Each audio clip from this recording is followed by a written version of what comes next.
కోట్లని 2 బడ్జెట్లు కలిపి కూడా ఇప్పటివరకు 20,000 కోట్ల బడ్జెట్ పెట్టలేదు ముఖ్యమంత్రి రేవంత్ రెడ్డి. మరి ఇప్పుడు ఈ బడ్జెట్ లోనన్నా 16 తారీఖు నుండి ప్రారంభమయ్యే బడ్జెట్ లోనన్నా ఖచ్చితంగా బీసీలకు 20,000 కోట్లు పెడతావా లేదా అని చెప్పి రాష్ట్రంలోని ప్రతి బీసీ బిడ్డ నిధికే చూస్తున్నాడు. దళితులకు ఆనాడు కేసీఆర్ గారు ఉన్నప్పుడు దళిత బంధు అనే పథకం తీసుకొస్తే ఆ రోజు ఇదే రేవంత్ రెడ్డి గారు ఇదే కాంగ్రెస్ పార్టీ ఏమన్నది, కేసీఆర్ ఇచ్చే 10 లక్షలు ఏ పాటిది, మేము 12 లక్షలు ఇస్తాం, ఆయన దళిత బంధు ఇస్తే మేము అంబేద్కర్ అభయహస్తం ఇస్తాం అని డైలాగులు కొట్టిండ్రు. ఒక్క మనిషి కన్నా ఈ రాష్ట్రంలో 12 రూపాయలు పడ్డాయా? 12 రూపాయలు వచ్చినాయా కాంగ్రెస్ వచ్చినాక?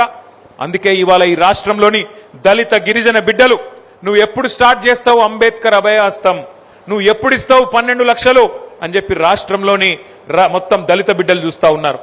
మా మహిళా తల్లులు చూస్తున్నారు. 2,500 రూపాయలు ఈ బడ్జెట్ లోనన్నా పెట్టడా? 100 రోజులు అన్నాడు, 1000 రోజులు దగ్గర పడ్డది, ఇప్పుడన్నా పెట్టడా అని చెప్పి రాష్ట్రంలోని ఆడబిడ్డలందరూ చూస్తా ఉన్నారు.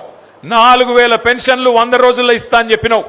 పక్క రాష్ట్రం ఆంధ్రప్రదేశ్ లో చంద్రబాబు నాయుడు పెంచిండు, మరి నువ్వెందుకు పెంచవని చెప్పి ఈ రాష్ట్రంలోని 40 లక్షల మంది వృద్ధులు అందరూ కూడా ఎదురు చూస్తా ఉన్నారు. మాకెప్పటి నుంచి వస్తుంది 4,000 పెన్షన్? 100 రోజులు అన్నాడు, 1000 రోజులు అయిపోయాయని చెప్పి మరి రాష్ట్రంలోని వృద్ధులు పెద్ద మనుషులందరూ చూస్తా ఉన్నారు. రైతులు ఎదురు చూస్తున్నారు. రాహుల్ బంధు పెట్టిండు, మరి 1000 కోట్లు రైతు బంద్ వేస్తాడా వేయడా, మళ్ళా లేకపోతే 3వ సారి కూడా ఎగ్గొడతాడా ఈ దుర్మార్గుడు అని రాష్ట్రంలోని రైతులందరూ ఎదురు చూస్తా ఉన్నారు. అందుకే నేను అనేది 2 లక్షల ఉద్యోగాలు అన్నావు మొదటి సంవత్సరంలో, 2.5 ఏళ్లైంది ఇప్పటి వరకు కనీసం 10,000 ఉద్యోగాలు ఇయ్యలే రేవంత్ రెడ్డి గారు. 2 లక్షలు అని చెప్పి నమ్మబలికిండు. రాహుల్ గాంధీ గారు స్వయంగా అశోక్ నగర్కి వచ్చిండు, కానీ ఇప్పటి వరకు 10,000 ఉద్యోగాలు దాటలే. రాష్ట్రంలోని తమ్ముళ్ళు, రాష్ట్రంలోని చెల్లెళ్ళు ఎదురు చూస్తా ఉన్నారు. ఎప్పుడొస్తాయి నువ్వు చెప్పిన 2 లక్షల ఉద్యోగాలు, ఎక్కడ పోయింది నువ్వు చెప్పిన జాబ్ క్యాలెండరు అని చెప్పి రాష్ట్రంలోని తమ్ముళ్ళు చెల్లెళ్ళు వాళ్ళు కూడా ఎదురు చూస్తా ఉన్నారు. దయచేసి నేను ప్రభుత్వాన్ని కోరుతా ఉన్నా, ఇప్పుడు ఏ ఎన్నికలు లేవు, ఇప్పట్లో ఏ ఎన్నికలు లేవు కాబట్టి ఆలోచించి ఇప్పుడైనా బడ్జెట్లో వెంటనే ఈ కేటాయింపులు చేయండి, చేసి మీరు హామీలు ఇచ్చిన ప్రతి ఒక్కరికి న్యాయం చేయమని చెప్పి నేను డిమాండ్ చేస్తా ఉన్నా. రాహుల్ గాంధీ ఇంకొక మాట కూడా చెప్పిండు, 6 గ్యారంటీలకు మొట్టమొదటి క్యాబినెట్ లోనే చట్టబద్ధత కల్పిస్తాం. చట్టబద్ధత అంటే ఏందో ఎరికేనా?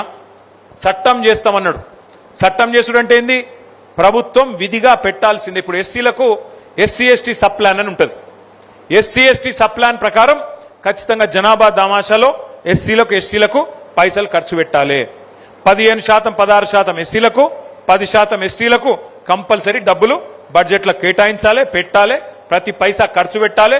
ఖర్చు పెట్టకపోతే వచ్చే సంవత్సరానికి వాటిని మళ్ళా తబాదలు అవుతాయి, వాటిని మళ్ళా ఖర్చు పెట్టాలి. అట్లాగే 6 గ్యారంటీలకు కూడా ముఖ్యమంత్రి మన రాహుల్ గాంధీ గారు చెప్పిండు, జాతీయ స్థాయిలో ప్రతిపక్ష నాయకుడు చట్టబద్ధత కల్పిస్తామని చెప్పిండు. కానీ ఇంతవరకు చట్టం లేదు, ఏదీ లేదు.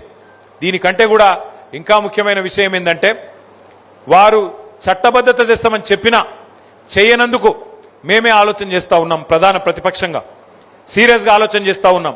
16 తారీఖు నుంచి శాసనసభ సమావేశాలు ప్రారంభం కాబోతా ఉన్నాయి. ఈ సమావేశాల్లో అవసరమైతే ఒక ప్రైవేటు మెంబర్ బిల్లు మేము మా పార్టీ తరపున పెట్టి 6 గ్యారంటీలకు చట్టబద్ధత ఇచ్చే విధంగా వెంటనే ఆ చట్టం తీసుకొని వచ్చే విధంగా ప్రభుత్వం మీద ఒత్తిడి తెస్తాం.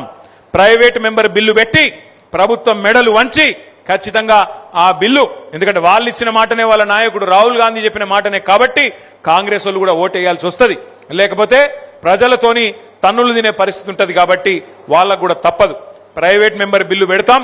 శాసనసభ సమావేశాల్లో 6 గ్యారంటీలకు చట్టబద్ధత కల్పించాలి అనే నినాదంతో తప్పకుండా ఈ శాసనసభ సమావేశాల్లో బిల్లును కూడా పెట్టి దాన్ని పాస్ అయ్యే విధంగా కూడా మా ప్రయత్నం మేము చేస్తాం. కానీ ఒకటి మాత్రం పక్కా, ఇలా రాష్ట్రంలోని ప్రతి రైతు ఎదురు చూస్తా ఉన్నాడు. కేసీఆర్ గారు మళ్ళీ ఎప్పుడు వస్తారు, మళ్ళీ ఎప్పుడు రాష్ట్ర ముఖ్యమంత్రి అవుతాడు, మళ్ళీ ఎప్పుడు మాకు మంచి రోజులు వస్తాయి అనే మాట ఈరోజు ప్రతి రైతు గుండెల్లో, ప్రతి మనిషి గుండెల్లో తెలంగాణలో ఉన్న మాట వాస్తవమేనా? వాస్తవమా కాదా? వాస్తవం అయితే గట్టిగా సపోర్ట్లు కొట్టండి. ఒకటే ఒక రిక్వెస్ట్ మీ అందరితో, దయచేసి జరిగింది మోసం అర్థమైంది. ఇప్పుడు అందరికీ రాష్ట్రంలో ప్రతి జిల్లాలో ప్రతి నియోజకవర్గంలో ప్రతి తమ్ముడికి ప్రతి చెల్లెకి ప్రతి అన్నకి ప్రతి అక్కకి అర్థమైంది. ఇంకా అర్థమైనాక కూడా అర్థం కానట్టు కొంతమంది ఉండొచ్చు. కానీ ఇవాళ మొత్తం రాష్ట్రంలోని ప్రతి పేదవాడికి మళ్ళీ కేసీఆర్ రావాలే అనే మాట అర్థమైంది. మరి అర్థమైన వారందరినీ నేను కోరుతా ఉన్నా, ఇలా మా ఆవునూరు, మా రామలక్ష్మణులపల్లె, మా సర్పంచ్ గారు, రాజుపేట సర్పంచ్ గారు, మా ఇందిరమ్మ కాలనీ సర్పంచ్ గారు ఎట్లయితే వచ్చి ఈ గులాబీ కండువా కప్పుకుంటున్నారో, ఎట్లయితే ముందుకొచ్చి కేసీఆర్ గారి నాయకత్వాన్ని బలపరుస్తామని ముందుకొస్తున్నారో, అట్లే మిగతా వారు కూడా కలిసి రండి. కలిసి కట్టుగా ఈ దుర్మార్గ అప్రజాస్వామిక ప్రభుత్వం ఏదైతే రైతు బంధు ఎగ్గొట్టిన రాబంధు ప్రభుత్వం, దీన్ని ఖచ్చితంగా నిలదీద్దాం. మనందరం ఐక్యంగా కొట్లాడదాం. కొట్లాడి రాబోయే సంవత్సరంన్నర పాటు ప్రభుత్వానికి ఊపిరి సల్పని విధంగా కార్యాచరణ రూపొందించి బ్రహ్మాండంగా ఈ ప్రభుత్వం మెడలు వంచే దిశగా ముందుకు పోదామని చెప్పి మీ అందరికి కూడా విజ్ఞప్తి చేస్తూ, మరి ఎల్లారెడ్డిపేట మండలం నుంచి కూడా ఈరోజు తమ్ముడు లింగాల సందీప్ గారు, స్వారోస్ జిల్లా అధ్యక్షులు, వారితో పాటు కొర్రి ప్రణయ్ గారు, సురేష్ గారు, మనోజ్ గారు, ఇంకా చాలా మంది, దాదాపు ఒక 25 మంది పిల్లలు వాళ్ళు కూడా వచ్చారు. వారికి కూడా గట్టిగా చప్పట్లతో వారికి కూడా స్వాగతం చెప్పాలని చెప్పి కోరుతూ, మళ్ళొక్కసారి ఇవాళ పెద్ద ఎత్తున పార్టీలో చేరుతున్న మా గౌరవ సర్పంచ్లకు, ఇంకా ఇతర పార్టీల నుంచి వచ్చేసిన నాయకులకు, గర్జనపల్లి నుంచి కూడా న్యాత మోహన్ గారు ఉప సర్పంచ్ గారు, వారితో పాటు మిగతా సోదరులు చేరుతా ఉన్నారు. బాబు గారు, దేవయ్య గారు, రంజిత్ గారు, అట్లాగే జవహర్ తాండా నుంచి కూడా బూక్యా విష్ణు నాయక్ గారు, మిగతా వారు కూడా చేరుతా ఉన్నారు. అందరికి నేను ఎవరెవరు పేర్లు చెప్పలేదో వాళ్ళు మన్నించండి. వారందరినీ కూడా దయచేసి నేను పార్టీలోకి ఆహ్వానిస్తున్నా అని చెప్పి తెలియజేస్తూ, జర గడబడి చేయకుండా, పద్మారెడ్డి గారు గడబడి చేయకుండా అందరం ఇట్లా ఒకరి తర్వాత ఒకరు వస్తే బెటరు. ఫస్ట్ సర్పంచులు చేరుతారు, తర్వాత మిగతా వాళ్ళందరినీ కూడా చేర్చుకుందామని చెప్పి విజ్ఞప్తి చేస్తూ, జై తెలంగాణ.